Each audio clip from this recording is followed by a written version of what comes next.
যার যেখানে ট্যালেন্ট তাকে ওইখানে কাজে লাগাতেন। আওয়াজ করে বলেন ঠিক কিনা? এবার একটা ইন্টারভিউ হবে, আওয়াজ করে বলেন আবু মাহজুরাকে বিশ্বনবী কি বানাইছেন? হ্যাঁ, বলে গেছেন?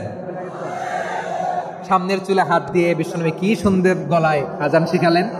মুয়াজ্জিন যায়েদ বিন সাবিতকে একাডেমিক প্রজেক্টের দায়িত্ব দিয়েছেন, তিনি ছিলেন বিশ্বনবীর দোভাষী ব্যক্তিগত সচিব। মুসআব ইবনে Umair the first ambassador of Islam. Abdullah ইবনে আব্বাস উম্মার বড় শিক্ষাবিদ মুফাসসির।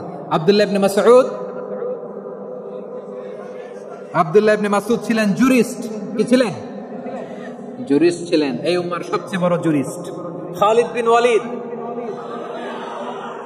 সেনাপ্রধান। হাসান বিন সাবিত ছিলেন বিশ্বনবীর সভাকবি। কি ছিলেন? বিশ্বনবীর সভাকবি ছিলেন।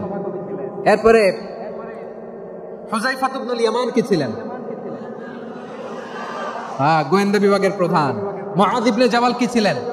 সিনিয়র আমলা, ইয়ামানের গভর্নর। আবু হুরায়রা রাদিয়াল্লাহু তাআলা আনহু হাদিস প্রিজার্ভেশনের কাজ করেছেন।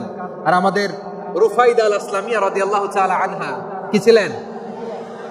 নার্স ছিলেন, নার্স হয়ে মেডিকেল সেবা দিয়েছেন। প্রিয় ভাইয়েরা, পুরো আলোচনার যদি সামারি করি তাহলে